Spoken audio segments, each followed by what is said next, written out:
Hi, this is Manara Chopra, and you're watching me on India Today. All the Teda Mera moves coming your way from Manara. The second finalist of Big Boss 17, Manara Chopra, is here with us. Manara, how are you feeling?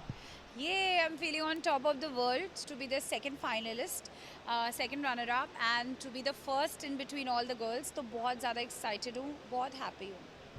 Mannara of course कहीं ना कहीं एक दुख होता है क्योंकि आप चाहते हो जीतना जब आप एक कंपटीशन में आते हो तो उस बात का दुख है कहीं ना कहीं।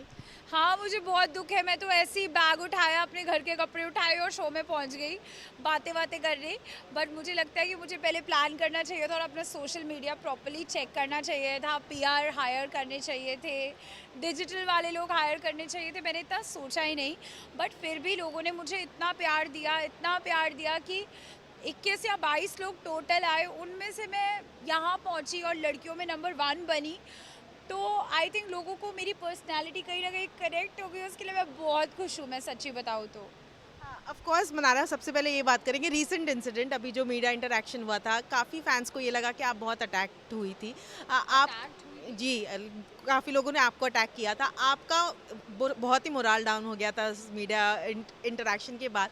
How did you deal with it? तो बेसिकली मैंने मीडिया से हमेशा इंटरेक्ट किया है, on awards, on a film premiere, interviews में. तो वहाँ पे वो बहुत अलग तरह के सवालात पूछते हैं. एंड या हम कोई एक न्यूज़ चैनल पे भी जाएं तो एक कंट्रोवर्शियल टॉपिक होता है, तो वो कोई और चीज़ से, एक इशू से रिलेटेड होता है. बट मुझे लगा जब वहाँ पे मीडिया आएगी तो मैं बहुत खुश थी, क्योंकि इतने दिनों के बाद हम लोगों को देखेंगे और बातें करेंगे. और मुझे लगा वो लाइफस्टाइल क्वेश्चंस पूछेंगे कि कैसा रहा आपका जर्नी, ये वो जो अब हम इस प्लेटफॉर्म पे, इस स्टेज पे. मुझे नहीं पता था वो तो कट्टर hard core Bigg Boss fans है dude. So I was like oh my god, what is happening. And एक पॉइंट था, I looked at movers like ये तो बहुत हार्ड हिटिंग हो रहा है यार, पसीने छूट रहे हैं.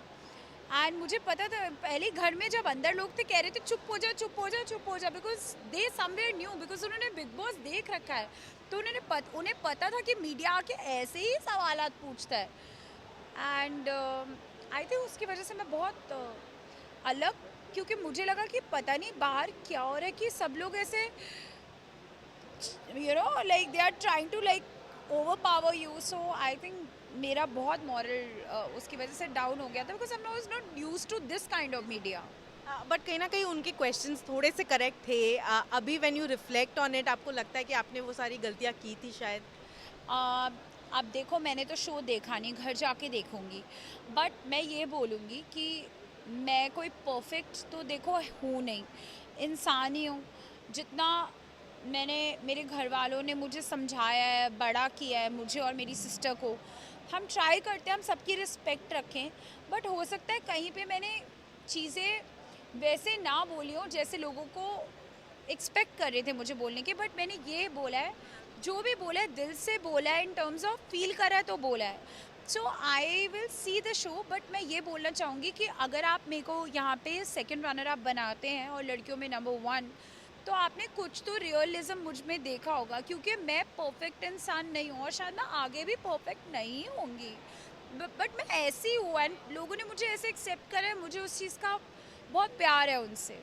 Did you get to know कि प्रियंका चोपड़ा ने भी आपके लिए पोस्ट किया था आपको विश करने के लिए? हाँ, पूरा मीडिया भी यही बात कर रहा था, तो मैं बहुत खुश हूँ. And thank you mummy didi, and love to our छोटी baby Malti. Thank you for supporting me and loving me. Manara ये भी डेफिनेटली पूछना पड़ेगा हमें क्योंकि जो फैंस को लग रहा था कि कहीं ना कहीं आपकी फीलिंग्स डेवलप हो रहे थे मुनव्वर की तरफ। अभी आप उनके बारे में क्या बोलना चाहोगे? अभी तो जब उनको अवार्ड मिला है वो सुपर बिजी हो गए हैं, मैं तो उनको मिली भी नहीं, मुझे पता भी नहीं वो कहाँ है. So I have no idea. But feelings develop होना, आई वुड जस्ट से कि जब मैं इनिशियली घर पे गई थी, लोग जब बहुत चिल्लाते थे और मुझे बातें नहीं समझ आती थी, क्योंकि मैं रियल लाइफ में भी दूसरों की बातें नहीं सुनती. एंड उस घर में लोगों की बातें अगर आप ना सुनो तो फिर आप करोगे क्या वहाँ? लोग ही तो है, टीवी तो है नहीं या रेडियो तो है नहीं कि चला गया मोबाइल पे बात करने लग जाओगे. Nothing like that. तो आई थिंक जब मुझे लोगों की मेच्योर बातें समझ नहीं आती थी, वो मुझे समझाता था. और जब लोग बहुत चिल्लाते थे, मैं रोती थी, तो वो मुझे समझा देता था. तो मुझे कहीं ना कहीं मुझे लगते थे मेरे like how my sister Mitali is, ठीक है, मैं अपनी बहन से बात कर लेती हूँ, तो शायद मुझे वैसा एक ऐसे लगता था कि ये कोई मेरे घर से ही आया है, यू नो। तो कहीं ना कहीं मैं उससे इमोशनली कनेक्टेड हो गई थी, but nothing more than that honestly. Lastly tell me Manara, of course एक पॉपुलैरिटी बहुत ज़्यादा गेन की है आपने, आप इधर आ जाओ थोड़ा सा। बहुत पॉपुलैरिटी गेन की है, तो आपको लगता है कि will it help your career? अभी आपके शायद आप कोई जिस तरह के प्रोजेक्ट शायद आप चाहते हो करना वो अब आने वाले हैं आपके पास? आई होप भगवान बहुत काइंड रहा है मुझ पे, एंड बिग बॉस का एक जो प्लेटफॉर्म आया, मतलब लास्ट डे भी जब मैं घर के अंदर जा रही थी, मैं आई वाज थिंकिंग करना है, क्या करना है, अंदर लॉक हो जाएगा, क्या होगा, डरूंगी तो नहीं, बहुत चीज़ें एंटिसिपेट करी थी।